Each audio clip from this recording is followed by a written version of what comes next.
I respectfully disagree with this.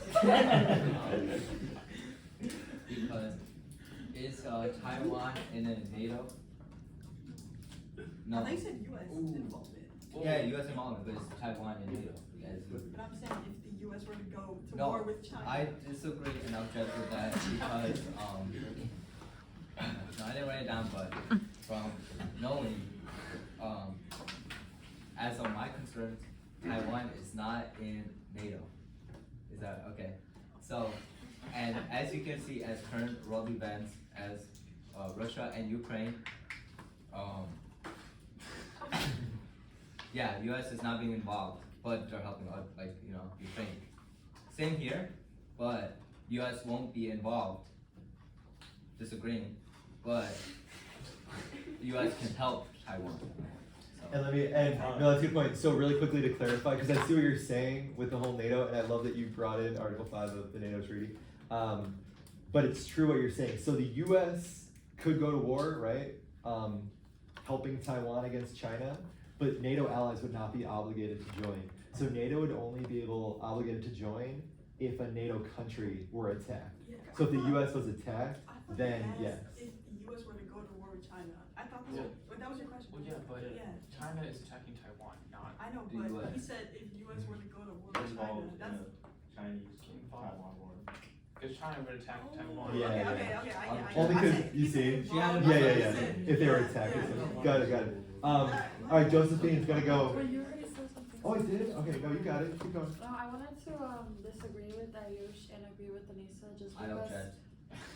Just because since Ukraine and Russia are already in war and the U.S. is helping Ukraine, so then the U.S. helping another country like Taiwan, I feel like it would lead to more like more commotion between like other countries. Like, oh, like the U.S. is really helping these two countries, but why don't the U.S. help us with our other stuff? And then since Russia and China and the U.S. are both like really big, like three big countries, I feel like that would like make other countries mad in a way. I like how you compared it to Ukraine and how like the US is helping Ukraine and providing military aid and housing refugees, and how the US could also do that with Taiwan and people in Taiwan, and the US could help Taiwan in that way but not officially pledge to their support. So yeah.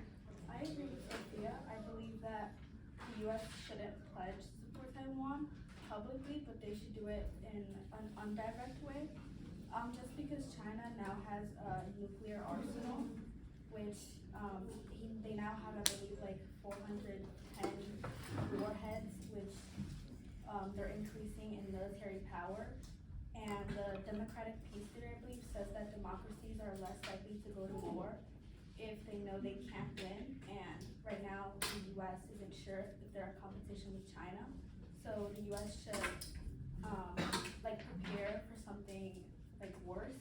But I also said that the U.S. should maintain its strategic ambiguity, just because if they provide clarity, it might outrage China, which is closely tied economically with us, which would probably have us lose like a little bit of our value and our relationship with China.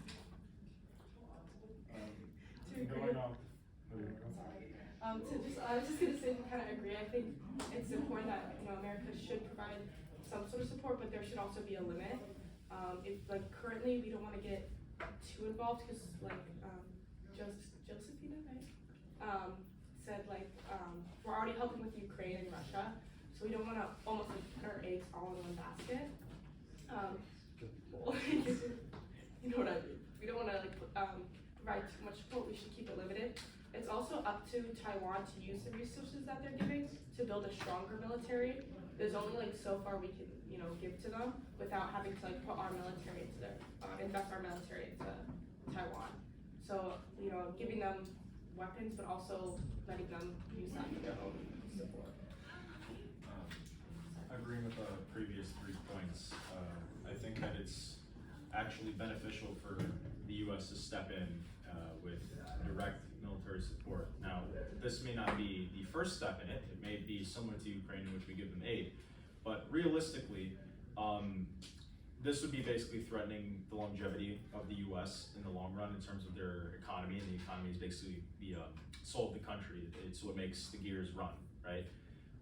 So we're funding billions and billions and billions and billions and billions of dollars to Ukraine, which is a country that most people in America probably haven't even heard of, and has almost little relevancy to the American economy besides grain. But it appears we're using it as a front to fight Russia. So could it be said that the rules will be bent to help Taiwan? And why I say this is because we could look at the previous couple wars that the US has been in, or we look at the Gulf War or Vietnam, where it's not exactly that the US makes up lies, but we make up a somewhat valid reason for our involvement, even if it's not exactly supposedly meant to be there, like in Iraq, where we said that they had chemical weapons, and really it just seemed that it was a ploy to stop a country from developing and challenging the US. The same where we said with Vietnam that we're fighting for sovereignty when it really was pretty much a fight against communism, our enemy. So why would it be that we see an unstable power like China, similar to both Iraq and Vietnam, and we would just not go to war, even though the stakes are possibly 30 to 60 times higher than they ever were? It's just more realistic, at least looking at it from the realist sense, which American industrial military system would look at it from that sense. It would see that it's evident that we would need to protect our assets. So to add on to that, I don't know. To be like completely frank, as America, or like as America is a country that has had to fight for their own sovereignty with Britain, like back in the the 1700s. I think that America should honestly just like go big or go home, because like like we see this country and they are being deprived of their natural rights, their human rights, by China, and China would honestly be stupid to, that's a little, sorry, okay, I'm gonna be a little tickled myself. No, that's good. Self-accountability, yeah. They would be they'd be unintelligent to invade Taiwan, knowing that Taiwan has the support of America, and America is a part of NATO. Therefore, they would basically be going against most of the world. And I think that the military power of most of the world compared to China, or like combined compared to China, is too great, and they would lose way too much, including an economic partner in America. To add on to that, I believe that even if like a war did happen, there's a bunch of this, China has like an expanded nuclear arsenal, so that would be pretty scary. But I also think that everyone, like every country or state in the world, kind of knows that everyone dies if we use the nukes. So I feel like that would be like the last case scenario, even if there was a war. So I think that might not be something to like stress about. I also agree, because even though with NATO taking into account US as a part of that, it has several allies in that, like yeah, we would win a war, but that shouldn't be like what we strive to do, because I think the whole go big or go home thing is extremely like, well, it's not extremely like, it's not ideal is what I'm saying. I think we should like be way more careful about how we plan this out instead of just resorting to war immediately, like right after that. At least that's what I think.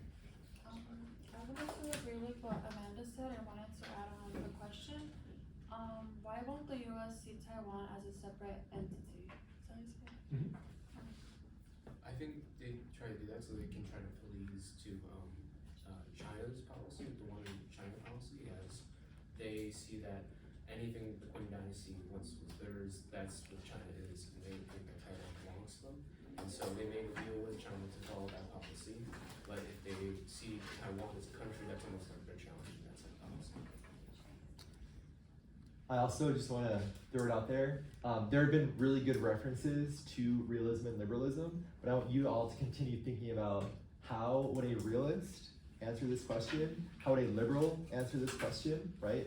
Of whether or not the US should pledge support for Taiwan. And if the goal is ultimately, like, no one wants war, right?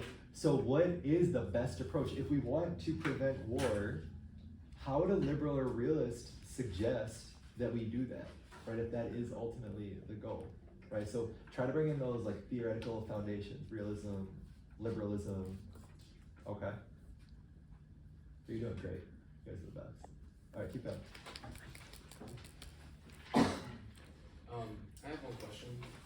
Anyone that wants to answer. So I was just curious to think that if the U.S. were to go to war, would they argue that we're fighting for Taiwan's human rights, or we're fighting for our own economic benefit above anything else? So like, if NATO was like, why are you going to war with them? Would they choose human rights, or would they argue the economic benefits? I Good think question. it would be both in a way, because Taiwan does play a huge part in like distributing microchips to the rest of the world. So like if China were ever to attack them, like that would put like a halt on like that production of like microchips. And it would also be human rights, because clearly like there are a lot of people that would be involved, and I think that the US should protect like the people and also like. I agree with Michaela. Of course, we want like to keep our economy like safe and all that. And also, if we didn't like vouch for the human rights, it would make us low-key look kind of bad. Like, oh, we weren't like trying to help them for the human rights. We just want to care about the money in itself. It's like, then what would like the rest of America or like other countries that are like allies with America think about that? Like, if they were in need of help, if that makes sense. Yeah, just to add on to that, there's this thing like democratic peace theory, and I think as a democratic republic, we have a like responsibility to like protect other democracies, especially ones that are being attacked by non-democracies. So I think like that's another like why I approach that. Sorry. Yeah, go ahead. To answer Alex's question, a literalist way to answer would be like, since Taiwan is dependent, or the US is dependent on the semiconductor products that the Taiwan has, I believe it has like a cultural tie and trade tie with it, so I feel like it would be kind of in a way upholding the sovereignty of Taiwan. But in a realist perspective, it would be for like the survival of the US, and it's on its own economic interest to economically rise in power. I think it's definitely more human rights, because honestly, I don't think the U.S. is trying to get in a war with China. I mean, no one is, but like, that's why they're using what is it? Strategic ambiguity, because they don't want to go to war. And I think because if they do go to war, they're gonna lose a lot of economics. They're gonna lose a lot of money.